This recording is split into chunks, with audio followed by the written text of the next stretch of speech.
Dios les bendiga y bienvenidos a Lecciones de Vida. No olvide que llegamos a ustedes gracias a la bendición de Dios y con el apoyo de nuestros hermanos de la Iglesia Adventista del Séptimo Día.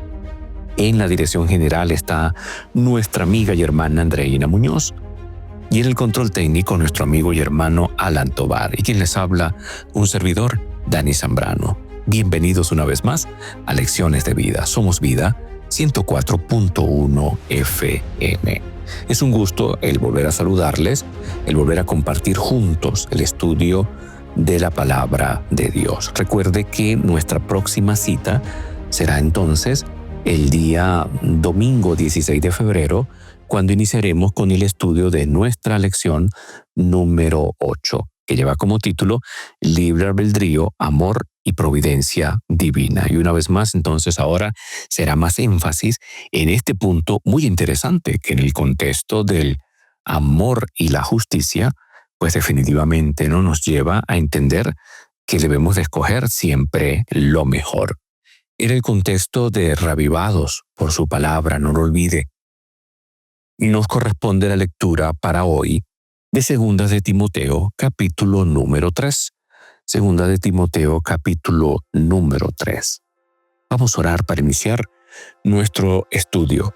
Querido Dios, gracias. Gracias por tu amor, por tu bondad, gracias por todo lo que nos das. Gracias por la oportunidad de permitirnos estudiar tu palabra. Te pido, Señor, que al hacerlo, tu Santo Espíritu sea guiándonos y dirigiendo nuestras vidas. Danos la sabiduría para poder escoger siempre lo correcto, y lo correcto está en ti, Señor. Perdona nuestros pecados, guíanos, dirígenos, en el santo nombre de Cristo Jesús. Amén y amén. Del libro Patriarcas y Profetas, el capítulo que lleva como título El origen del mal, y para ser más exactos, permítanme decirles exactamente cuál es el número de este capítulo. El capítulo número 1. El capítulo número 1 del libro Patriarcas y Profetas leo para ustedes reflejado aquí en la lección. Aun cuando Satanás fue arrojado del cielo, la sabiduría infinita no lo aniquiló, puesto que solo el servicio inspirado por el amor puede ser aceptable para Dios. La lealtad de sus criaturas debe basarse en la convicción de que es justo y misericordioso.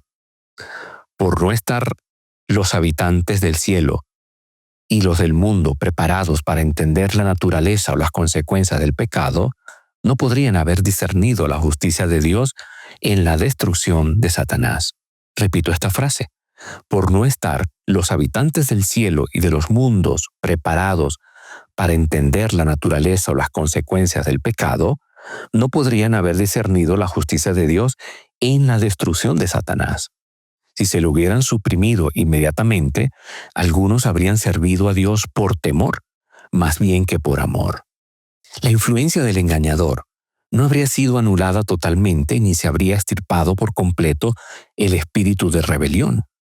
Para el bien del universo entero, a través de los siglos sin fin, era necesario que el enemigo desarrollara más ampliamente sus principios, para que todos los seres creados pudieran reconocer la naturaleza de sus acusaciones contra el gobierno divino y para que la justicia y la misericordia de Dios y la inmutabilidad de su ley quedasen establecidas para siempre. Y aunque aquí se nos está describiendo lo que Dios hace y lo que Dios hizo para poder tratar el asunto de la rebelión de Satanás, a veces no lo entendemos.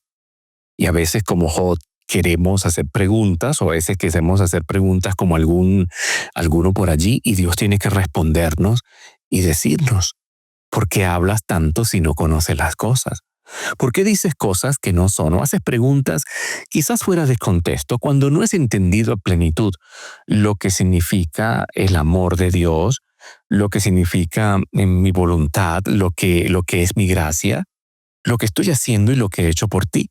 ¿Por qué a veces, queridos amigos y hermanos de Vida 104.1 FM, ¿Por qué a veces hacemos cuestionamientos tan duros cuando ni siquiera hemos entendido ni comprendido correctamente lo que tiene que ver con el amor del Señor? La obra de Cristo en la cruz del Calvario es tan amplia, tan grande, es total, es completa para cada uno de nosotros y aún así no terminamos de entender todo lo que allí se realizó. No terminamos de entender toda la magnitud de lo que significa el sacrificio de Cristo para darnos salvación y para darnos vida eterna. Entonces, si estamos apenas conociendo el amor del Señor, si tenemos la esperanza de que vamos a tener toda una eternidad para poder comprender a plenitud el amor del Dios eterno, ¿por qué entonces cuestionar cómo Dios actúa? Si Él es el Todopoderoso, si Él es el Eterno, si Él es el Dios grande y maravilloso, si Él desea lo mejor para cada uno de nosotros. Me gusta mucho porque aquí, en este primer párrafo que estoy leyendo, dice, por no estar los habitantes del cielo y de los mundos preparados para entender la naturaleza o las consecuencias del pecado, no podrían haber discernido la justicia de Dios en la destrucción de Satanás. Ahora, si ellos que viven en plenitud, en santidad y en perfección, no lo pueden entender del todo, tienen que esperar que empiece la eternidad con el reino de Cristo. Ahora imagínense nosotros en un mundo lleno de pecado, donde gracias a Dios tenemos entonces su bendición, su gracia y su amor. El párrafo que sigue dice, del primer día, del primer bloque del viernes, dice lo siguiente: la rebelión de Satanás había de ser una lección para el universo a través de todos los siglos venideros, un testimonio perpetuo en cuanto a la naturaleza del pecado y sus terribles consecuencias. Los resultados del gobierno de Satanás y sus efectos sobre los ángeles y los hombres demostrarían el resultado inevitable que se obtiene al desechar la autoridad divina.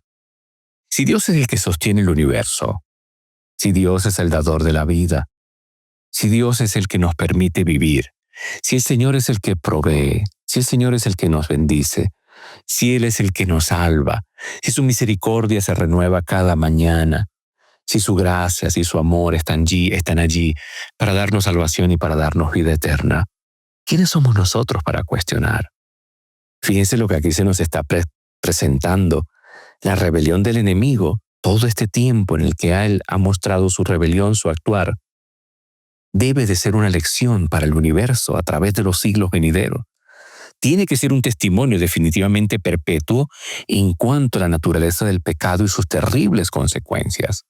Y creo que nosotros cada día podemos ver, los que creemos en la palabra del Señor, los que decimos servir a Cristo Jesús, podemos ver, apreciados hermanos, lo terrible de las consecuencias del pecado. Los resultados del gobierno del enemigo y sus efectos sobre los ángeles y los hombres demostrarían el resultado inevitable que se obtiene al desechar la autoridad divina. Darían testimonio de que la existencia del gobierno de Dios entraña el bienestar de todos los seres que Él creó. De esta manera, la historia de este terrible experimento de la rebelión iba a ser una perpetua salvaguardia para todos los seres santos, para evitar que sean engañados acerca de la naturaleza de la transgresión, para salvarlos de cometer pecado y sufrir sus consecuencias. Creo que con esta cita maravillosa que se encuentra allí en Patriarcas y Profetas, capítulo número 1, página 20 y 21, se condensa todo lo que hemos aprendido durante esta semana. El origen del mal es algo difícil de explicar. Si lo explicamos, lo justificamos. No olvide lo que leímos. La sabiduría infinita pone ante el hombre la distinción entre el bien y el mal, entre el pecado y la santidad. Pero el gobierno de Dios es un gobierno de libre albedrío y no hay acto de rebelión u obediencia que no sea un acto de libre albedrío. De allí, el mal uso del libre albedrío convierte al mundo perfecto creado por Dios en uno donde existen entonces el mal, el pecado, el sufrimiento y la muerte.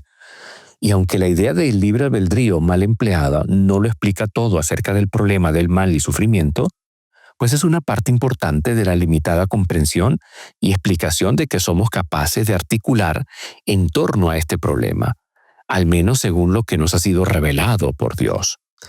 Entonces, recordemos esta cita importante de Conflicto de los Siglos.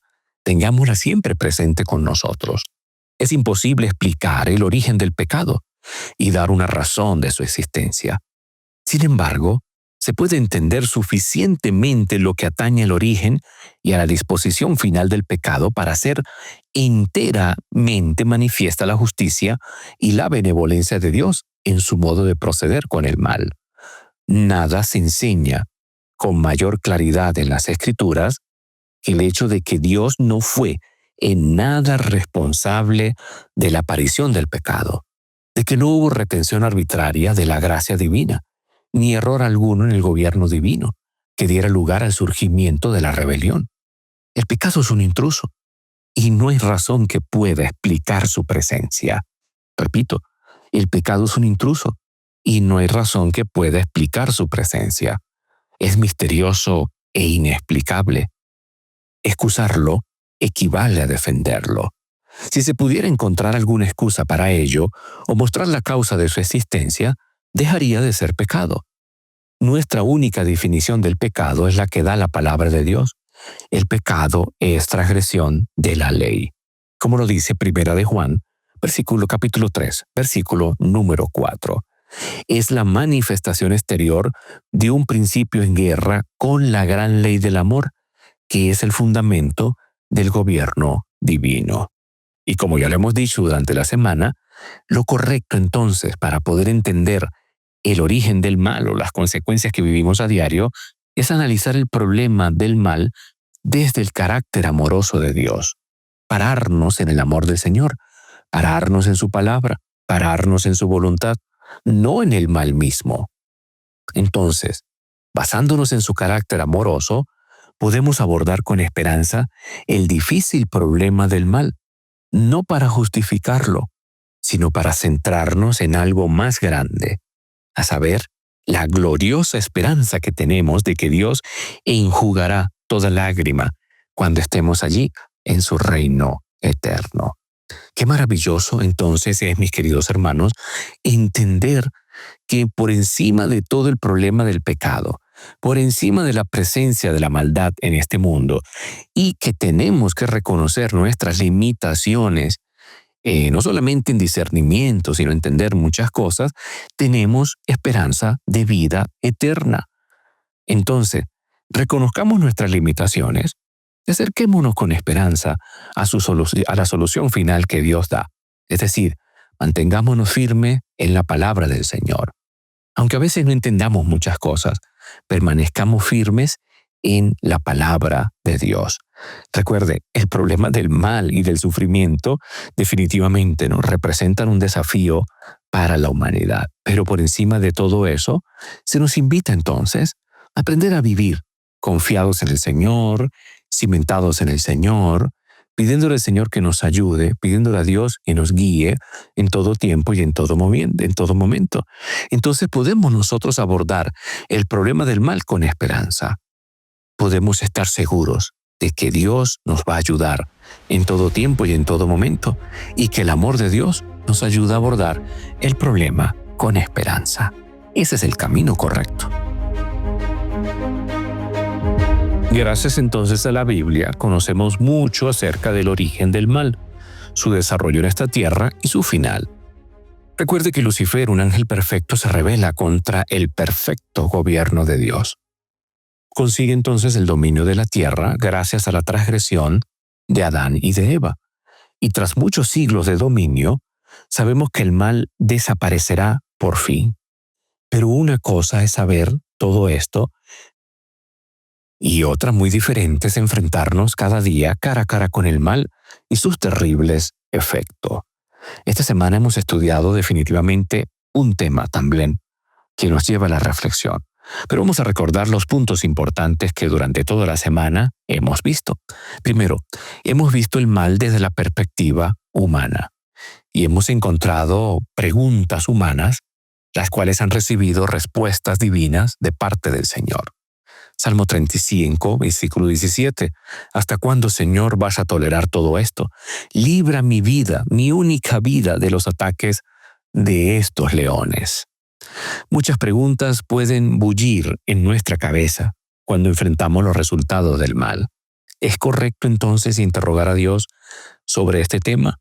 Los profetas lo hicieron y recibieron respuestas sorprendentes e inesperadas. Ejemplo, Jeremías 12:1. Justo eres tú, oh Jehová, para que yo dispute contigo. Sin embargo, alegaré mi causa ante ti. ¿Por qué es prosperado el camino de los impíos y tienen bien todos los que se portan deslealmente? ¿Cuál fue la respuesta de Dios? Ahí en el capítulo número 12, en el verso 5, podemos leer: si corriste con los de a pie y te cansaron, ¿cómo contenderás con los caballos? Y si en la tierra de paz no estabas seguro, ¿cómo harás en la espesura del Jordán? En pocas palabras, Dios le estaba diciendo: mira, Jeremías, si apenas estás viendo un poco o un ápice, o estás entendiendo lo que es el conflicto y no has terminado de comprender la magnitud de todo el conflicto cósmico, entonces imagínate que se te revelaran todas las cosas. Y el Señor invita, ¿no?, en este caso a Jeremías, a permanecer firme en la voluntad del Señor. Tenemos a Habacuc. Habacuc entonces en el capítulo número 1, verso 2 pregunta: ¿hasta cuándo, oh Jehová, clamaré y no oirás? Y daré voces a ti a causa de la violencia y no salvarás. ¿Cuál fue la respuesta del Señor? En el capítulo número 2, el verso 3 podemos leer: aunque la visión tardare aún por un tiempo, más se apresura hacia el fin, y no mentirá. Aunque tardare, espéralo, porque sin duda vendrá, no tardará. Una vez más, entonces Dios le dice en este caso a Habacuc: Habacuc, espera, mi palabra se cumplirá, lo dicho en mi palabra se cumplirá. Tú tienes que aprender a confiar en mi voluntad. Y creo que es una respuesta también para nosotros. Vamos a ver a David. David, el Salmo 35, versículo 17, expresa lo que sentía al ser perseguido por sus enemigos. Dice: Señor, ¿hasta cuándo verás esto? Rescata mi alma de sus destrucciones, mi vida de los leones. ¿Cuál fue la respuesta del Señor? Canten y alégrense los que están a favor de mi justa causa, y digan siempre: sea exaltado Jehová, que ama la paz de su siervo. Salmo 35, versículo 27. Dios también entonces invita a David y nos invita a nosotros que en medio de las perplejidades de las cosas que a veces ocurren, alabemos al Señor, confiemos en sus promesas, confiemos en su verdad y permanezcamos firmes y fieles a Él. Ahora, fíjense si nos vamos al libro de Apocalipsis. Allí encontramos entonces una pregunta interesante en el capítulo número 6, al verso 10. Y clamaban a gran voz diciendo: ¿hasta cuándo, Señor santo y verdadero, no juzgas y vengas nuestra sangre en los que moran en la tierra? La respuesta no se hace esperar. Apocalipsis 6, versículo número 11. Y se les dieron vestiduras blancas, y se les dijo que descansasen todavía un poco de tiempo hasta que se completara el número de sus consiervos y sus hermanos, que también habían de ser muertos como ellos. ¿Cuál fue la respuesta de Dios al clamor de muchos mártires que murieron clamando al Señor: ¿hasta cuándo, Señor, no juzga? Fue: espera el tiempo, permanece firme, permanece fiel. Descansa ahora. Para aquellos que ya murieron, descansa, pero puedes descansar seguro de que un día la trompeta sonará y Cristo dará paso a su reino eterno. Y es una exhortación para usted y para mí, que a diario podemos ver, ¿no?, situaciones difíciles en este mundo, pero sí nos invita, mis queridos hermanos, a permanecer firmes y fieles al Señor en todo tiempo y en todo momento. Ahora, ¿por qué les va bien a los que hacen mal? ¿Por qué sufrimos los que queremos seguir a Dios? ¿Dónde está Dios cuando estoy sufriendo? Jesús mismo se sintió desamparado, no lo olvide, cuando el pecado cayó sobre él. Entonces, el mal no es algo trivial. Duele y muchas veces no tenemos respuestas, pero piensa que Dios desea más aún que nosotros erradicar el pecado del universo. Luego tenemos el caso de Job, ¿lo recuerda? Job le preguntó al Señor, ¿no?, también: pocos son los días y muchos los problemas que vive el hombre nacido de mujer. Job 14:1. ¿Por qué viven los impíos y se envejecen y aún crecen en riquezas? Y muchas preguntas más que Job estaba tratando de plantearle al Señor, o le planteó al Señor tratando de buscar una respuesta. Ahora, ¿cuál fue la respuesta del Señor? Job 38, versículos 2 y 4. ¿Quién es ese que oscurece el consejo con palabras sin sabiduría? ¿Dónde estabas tú cuando yo fundaba la tierra? Házmelo saber si tienes inteligencia. ¿Somos nosotros capaces de conocer lo que Dios conoce? ¿Podemos pedirle cuenta a Dios de cosas que no conocemos? ¿Somos capaces de manejar mejor que Él el mal y sus consecuencias? Como admitió Job, ¿quién es este? Ha preguntado, que sin conocimiento oscurece mi consejo. Reconozco que he hablado de cosas que no alcanzo a comprender, de cosas demasiado maravillosas que me son desconocidas. Job 42, versículo número 3. Entonces, hasta que el mal sea erradicado, no lo entenderemos. Mientras tanto, debemos de confiar en la bondad divina. En medio de todo esto, entonces nos hacemos una pregunta. ¿Vale la pena seguir siendo bueno? ¿En verdad de qué me sirve mantener mi corazón limpio y mis manos lavadas en la inocencia? Fue la afirmación que hizo Asaf, registradas allí en el Salmo 73, versículo 13. Al ver cómo prosperaban los que hacían mal, mientras que él sufría a pesar de intentar hacer el bien, Asaf se preguntaba, ¿vale la pena seguir siendo bueno? Mientras andas por las calles, tan solo ves lo que te rodea, pero desde un helicóptero se puede ver lo que ocurre en todas las calles adyacentes. ¿Cuál es la mejor perspectiva a la hora de decidir en ir en una dirección u otra? Imagina ahora que puedes ver todo lo que ocurre en todo el mundo desde forma simultánea, incluso en el futuro. ¿Cómo cambiaría esto tu perspectiva? Así es Dios. No podemos entender sus decisiones porque no podemos ver lo que Él ve. Por eso debemos confiar en Él. Cuando Asaf miró desde la perspectiva revelada en el santuario, exclamó, «Tan torpe era yo que no entendía. Me has guiado según tu consejo, y después me recibirás en gloria. El acercarme a Dios es el bien. Vale la pena entonces, apreciados hermanos, seguir siendo bueno». Pero el mal desde la perspectiva divina también tiene su enfoque. Y si mal os parece servir a Jehová, escogeos hoy a quien sirváis. Si a los dioses a quienes sirvieron vuestros padres cuando estuvieron al otro lado del río, o a los dioses de los amorreos en cuya tierra habitáis, pero yo y mi casa serviremos a Jehová. Josué 24:15. ¿Creó Dios el mal? Ciertamente no. Dios es amor, y el mal es contrario al amor. El ser en el que surgió el mal era perfecto cuando fue creado. No había maldad en él. Pero Lucifer, al igual que Adán y Eva, decidieron hacer el mal. Decidieron desconfiar de Dios, dudar de su amor y desobedecerle. Si Dios no nos hubiera otorgado la capacidad de decidir obedecerle o no, el mal no existiría. Pero entonces tampoco existiría el amor, porque el amor no puede ser obligado, sino que ha de ser ofrecido voluntariamente. Al ofrecerle la oportunidad de desobedecerle comiendo de un árbol concreto, Dios dio a nuestros padres el don del amor voluntario, la capacidad de amarle, o por el contrario, esconderse de él. ¿Y qué fue lo que hicieron? Se escondieron. Pero recuerde que por encima de todas estas cosas, por encima de todas estas situaciones difíciles, hemos aprendido que un día el mal terminará. Pablo nos dice en Romanos 8:18, pues tengo por cierto que las aflicciones del mundo del tiempo presente no son comparables con la gloria venidera que en nosotros ha de manifestarse. Cuando estamos sufriendo las consecuencias del mal, una enfermedad, un accidente, por ejemplo, estamos angustiados y tal vez pensamos que nunca volveremos a sentirnos bien. Pero llega un momento en que pensamos, por fin pasó. Tal vez nos queden secuelas o tal vez no. En definitiva, cuando el mal nos agrede, pensamos que es eterno, hasta que pasa. Pero, ¿y si no pasa? Pero Dios ve el fin desde el principio y también ve la bienaventuranza eterna prometida a todos los que confían en Jesús. Nuestro enfoque, entonces, al analizar el problema del mal, debe ser el carácter amoroso de Dios. Él ha prometido que un día el mal dejará de existir, que nos espera una gloria inimaginable. Ahora le pregunto, ¿Confía usted en esa promesa?